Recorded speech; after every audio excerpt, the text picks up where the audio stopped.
सच्चिदानन्दरूपाय विश्वोत्पत्त्यादिहेतवे तापत्रयविनाशाय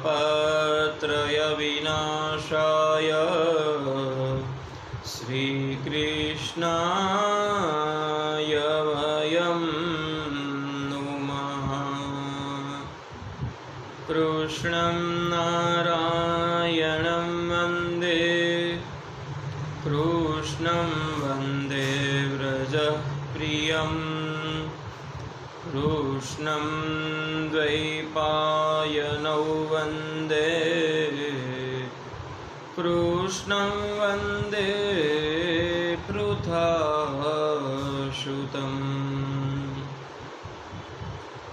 हरे कृष्ण कृष्ण कृष्ण हरे हरे, हरे राम राम राम हरे हरे। विघ्नाय शापं गिरिशानुशास्त्रिणी, नन्दीश्वरो शकुशाय दूषितः, दक्षाय शापं विषसर्जदारुणं, ये चान्वमेधस्त्वदारयतां द्विजाः।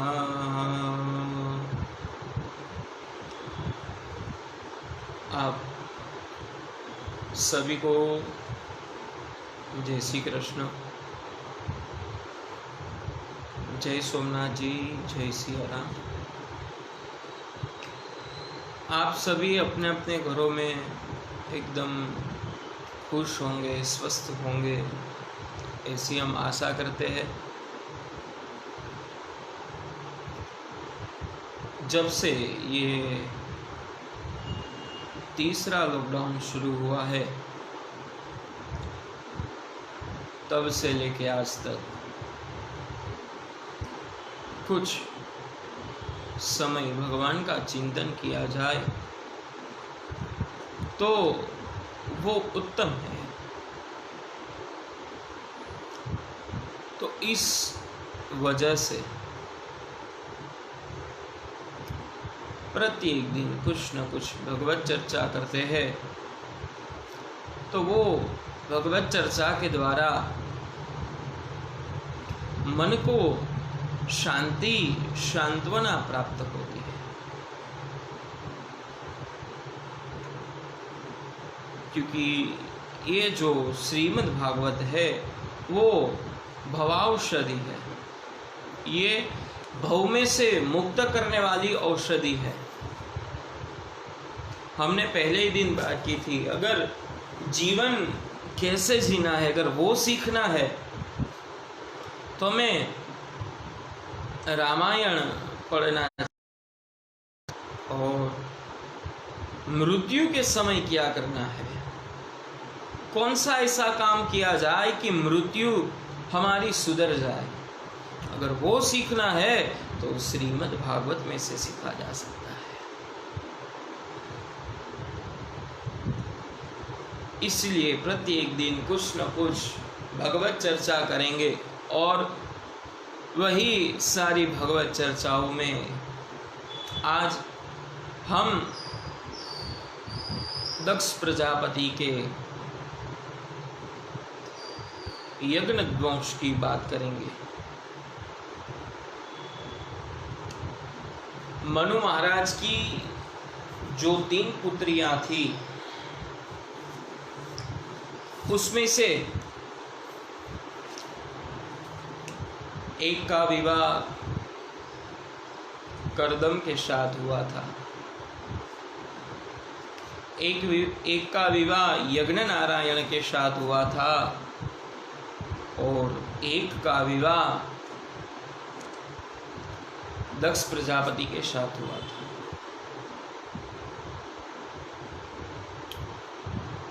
प्रसूति और दक्ष को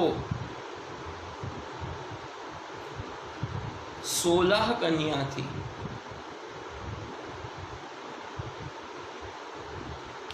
जिसमें से 13 कन्या धर्म के साथ विवाह हुआ था, एक का अग्नि के साथ हुआ था, एक का पितृगण के साथ हुआ था और एक का विवाह जो सबसे छोटी लड़की थी उसका विवाह भगवान शंकर के साथ हुआ था। तो अब प्रश्न ये उठता है कि धर्म को 13 कन्या क्यों दी गई? मन में प्रश्न उठना चाहिए ना कि धर्म को 13 कन्या क्यों दी गई। वो सूचन देते हैं कि 12 मास है और एक अधिक मास, यानी कि 13 मास हुए ना। तो ये प्रत्येक 13 मास हमें धर्म का पालन करना चाहिए, इसलिए धर्म को 13 कन्या दी गई और उनकी 13 पत्नियों का नाम श्रद्धा, दया, मैत्री, शांति, पुष्टि, क्रिया, उन्नति, बुद्धि, मेधा, तुष्टि, स्मृति, तितिक्षा और मूर्ति। ये सभी जो 13 कन्या है उसका पानी ग्रहण धर्म ने किया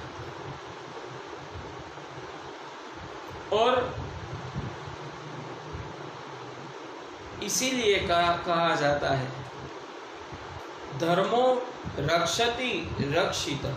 जो धर्म की रक्षा करते हैं तो धर्म उसकी रक्षा करता है। धर्मो रक्षति रक्षितः। दक्ष प्रजापति की जो सबसे छोटी कन्या थी, सबसे छोटी बेटी थी, उसका विवाह शिवजी के साथ हुआ था।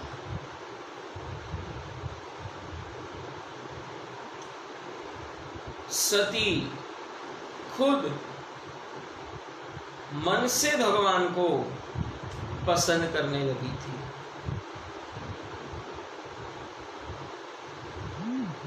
अब एक बार प्रयागराज में प्रजापतियों का क्षत्र इकट्ठा हुआ।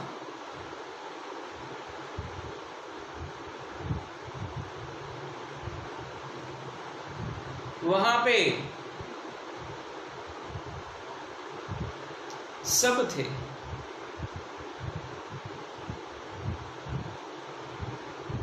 और दक्ष प्रजापति को ये जो ब्रह्म सत्र इकट्ठा हुआ था, ब्रह्म सभा इकट्ठा हुई थी, उसमें सब प्रजापतियों का नायक घोषित किया गया दक्ष प्रजापति। इसीलिए तुलसीदास जी के क्या कहते हैं,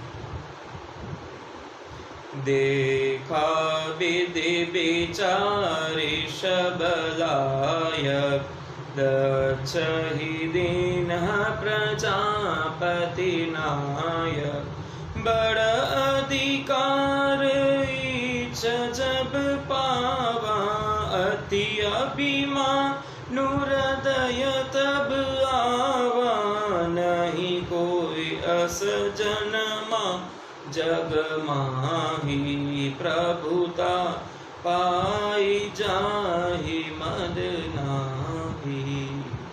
ऐसा कोई इंसान नहीं है जो बड़ा पद पाके उसके मन में अगर अभिमान ना आए, ऐसा कभी बन नहीं सकता, ऐसा कभी हो नहीं सकता। फिर चाहे वो दक्ष ही क्यों ना, को दक्ष प्रजापति को भी मन में अहंकार आ गया, मन में अभिमान आ गया कि मेरे जैसा विद्वान ये पूरे संसार में, पूरे जगत में कोई नहीं है। अब दक्ष प्रजापति एक बार अपने भवन में विराजमान थे।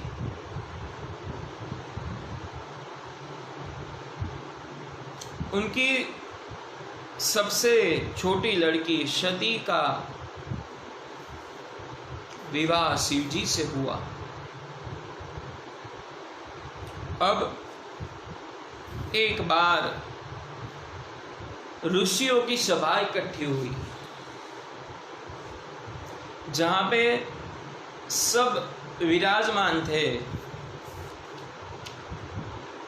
ब्रह्मा जी थे, भगवान शिव जी थे, आदि सब देवताएं थे, पर वहां पे नारायण नहीं थे, विष्णु भगवान नहीं थे। विष्णु का अर्थ क्या होता है? विवेष्टि विश्वम इति विष्णु, दीर्घ दृष्टि। विष्णु यानी दीर्घ दृष्टि। और जो सभा में दीर्घ दृष्टि वाले लोग इकट्ठा नहीं होते, वो सभा में कभी जाना नहीं चाहिए, क्योंकि संकुचित मन वाले इंसान है, वो कुछ ना कुछ झगड़ा करते हैं।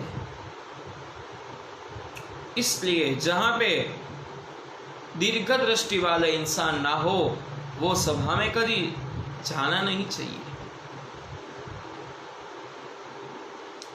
सब ये सभा में दक्ष प्रजापति की राह देख रहे थे। तब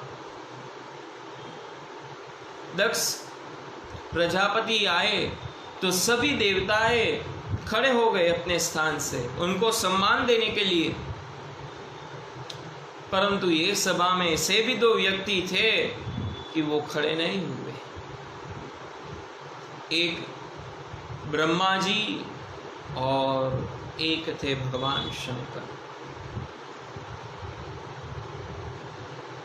दक्ष प्रजापति ने ये देखा कि अरे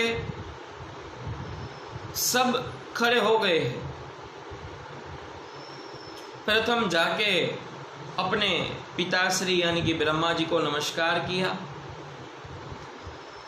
फिर देखा कि सब देवताएं खड़े हैं, परंतु शिव जी मुझे सम्मान देने के लिए खड़े नहीं हुए, मेरा अपमान कर रहे हैं। परंतु शिव जी के मन में उनका अपमान करने का कोई भी तात्पर्य नहीं था, परंतु वो खुद ही समाधि में लीन थे।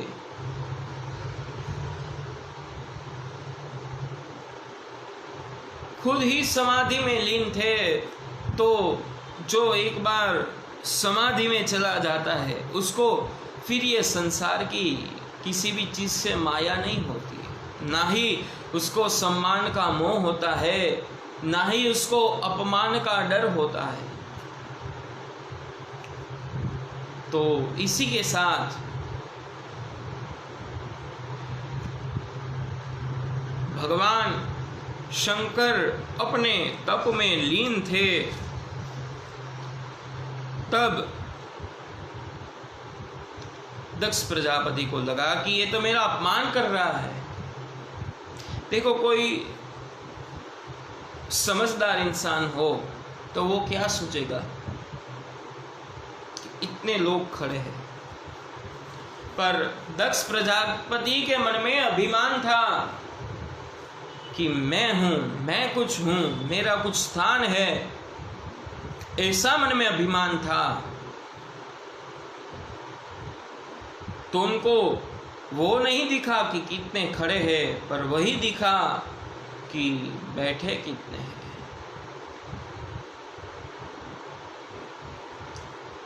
इसी तरह हर इंसान की दो विचारधाराएं होती है।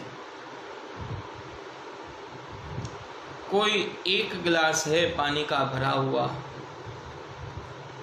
आधा गिलास है, तो कोई कहेगा कि ये गिलास आधा खाली है, और कोई कहेगा कि आधा गिलास भरा हुआ है।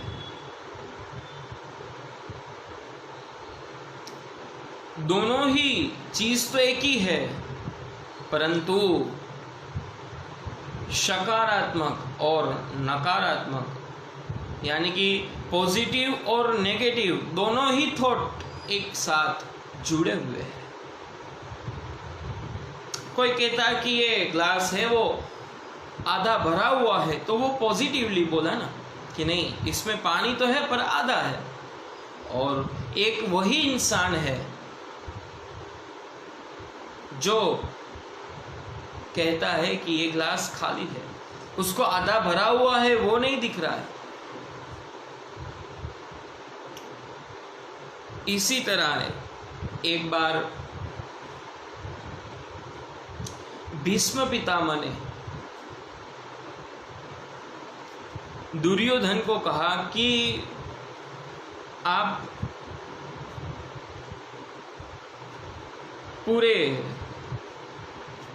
हस्तिनापुर में जाइए और कहीं से एक अच्छा इंसान ढूंढ के लाइए, और उनको 2 घंटे का समय दिया गया। पूरे ही 2 घंटे दुर्योधन पूरे ही हस्तिनापुर में घूमे, परंतु उसको कहीं पे भी कोई अच्छा इंसान नजर नहीं आया।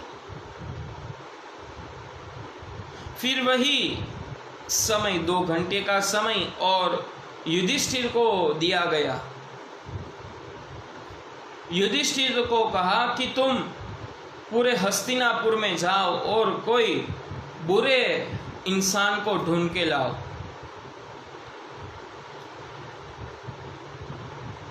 तो महाराज युधिष्ठिर भी सब में घूमे,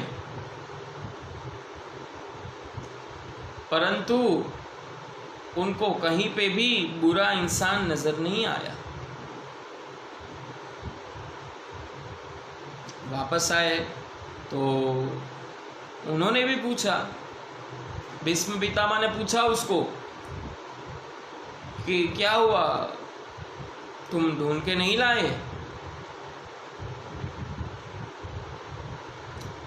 तब युधिष्ठिर ने कहा, ताक्षरी मुझे तो कोई भी ये हस्तिनापुर में बुरा इंसान नजर ही नहीं आया। और तो फिर दुर्योधन को पूछा, तो तुम्हें क्यों कोई अच्छा नहीं मिल पाया?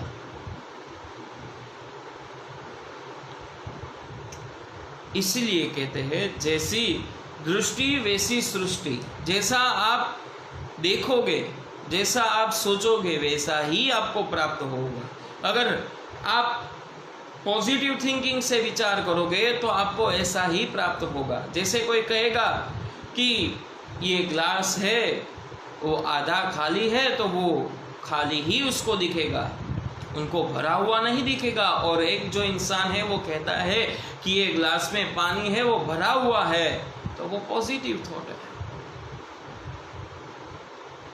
जैसी दृष्टि वैसी सृष्टि।